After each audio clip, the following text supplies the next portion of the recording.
Tonight, we journey back to 1954, at the height of the Cold War, when the world was split into ideologies and paranoia was running wild.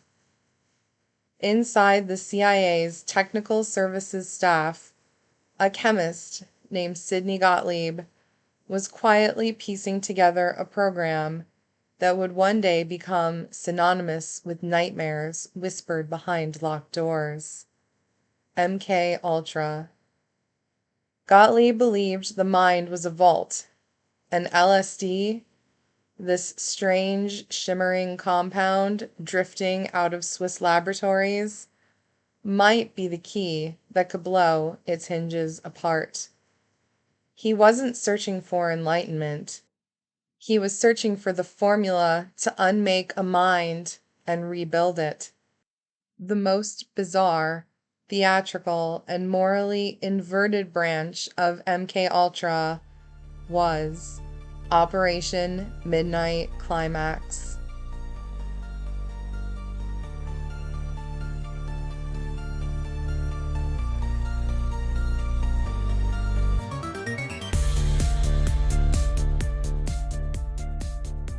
Sidney Gottlieb became obsessed with a question. Could the human mind be broken and reconstructed? And he pursued the answer with chemistry. LSD, newly arrived from Swiss researchers, gleamed like a possible key, a compound that loosened the mind's grip on reality. To test it, the CIA needed someone comfortable with deception, risk, and moral ambiguity. Enter George Hunter White, a Federal Bureau of Narcotics agent with a talent for operating in the grayest corners of American life. White once wrote in his diary, "Where else could a red-blooded American boy lie, cheat, steal, rape, and pillage with the sanction and blessing of the All-Highest?" A confession written by a man who never imagined his words would be read. White rented apartments in San Francisco and New York, furnishing them with red velvet, erotic paintings, floral wallpaper from French brothels, and lighting that made the rooms glow like decadent stage sets. Behind the opulence lay wires, microphones and lamps, and two-way mirrors positioned like predatory eyes. Even the plumbing behind the wallpapered bathrooms were special conduits collecting biological samples. White wanted not just to watch behavior, but to measure the body's physical response to LSD in real time. Sex workers were recruited, told they were helping with surveillance experiments, though many later admitted they had no idea their clients were being drugged with LSD and monitored by federal agents. These rooms were not bedrooms, they were laboratories.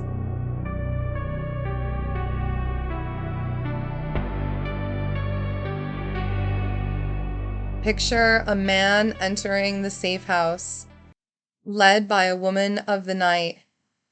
The air is heavy with cigarette smoke and sweet, cheap perfume. He sits down. A drink is poured. A cube of ice cracks.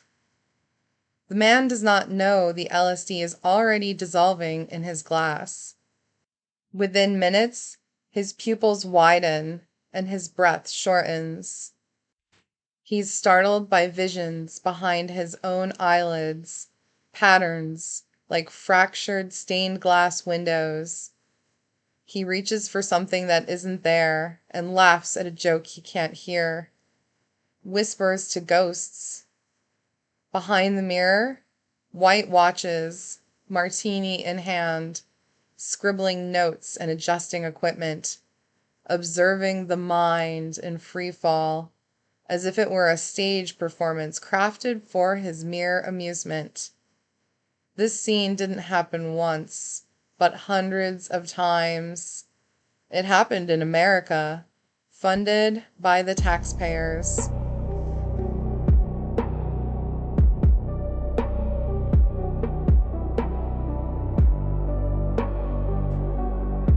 LSD wasn't the only tool explored in these dens.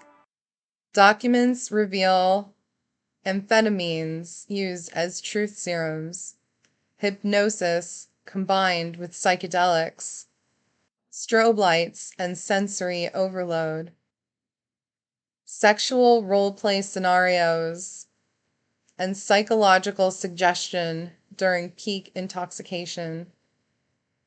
Safe houses were found with trunks of wigs, masks, and props, as if White were part scientist and part director, crafting psychodramas.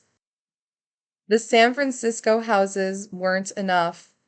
Soon, a safe house opened in Greenwich Village, New York.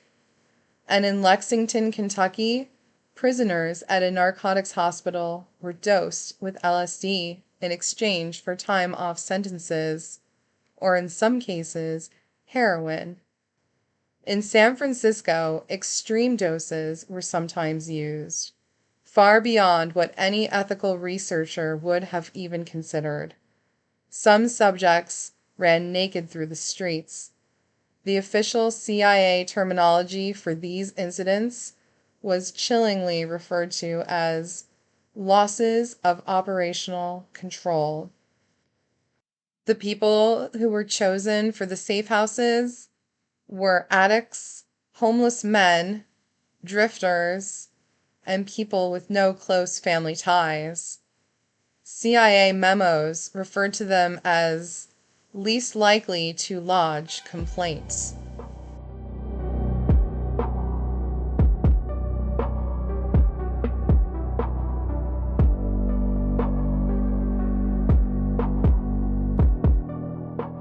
Dr. Frank Olson, a bioweapons scientist from Fort Detrick, was secretly dosed with LSD by Gottlieb in 1953. Days later, he fell 13 stories from a hotel window in New York City. At the time, it was ruled a suicide, but decades later, Olson's family had his body exhumed. The forensic report revealed no cuts from shattered glass, blunt force trauma inconsistent with a fall, and signs he may have been unconscious before hitting the ground. Even more chilling, a declassified CIA assassination manual described a method nearly identical to Olson's death. Knock the person out, then stage the fall from a high window. Whether Olson jumped, fell, or was pushed remains a mystery. But his death casts a long shadow over every safe house experiment.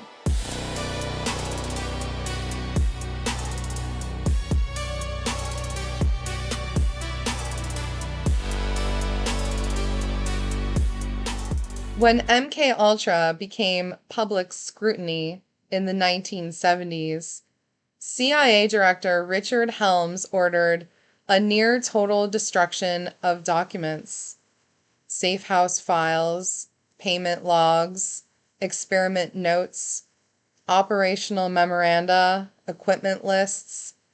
Tens of thousands of pages were burned before investigators could see them. What we do know comes from fragments, misfiled receipts, survivor testimony, forgotten reports in army storerooms, history reconstructed out of what remained. Operation Midnight Climax officially ended in 1966. It produced no reliable mind control technique. No truth serum was found, and no magical command over human thought. What it left behind instead was trauma, confusion, lost time, flashbacks, and lives damaged by experiments that were never consented to, and the unsettling truth that a government could drug its own people under the cover of velvet and burn the evidence. Midnight Climax wasn't just about sex or LSD or even espionage. It was about the belief held by the powerful that the mind is clay and that they have the right to mold it. What remains now are whispers in archived pages, a diary line that still feels like a confession from a man possessed, and the lingering question: if this was done without consent in the 1950s, what is being done now in the name of safety and goodness? And what will we learn about decades from now? Sleep well, dear listener, because the watchers behind the glass are not the only ones studying the human mind.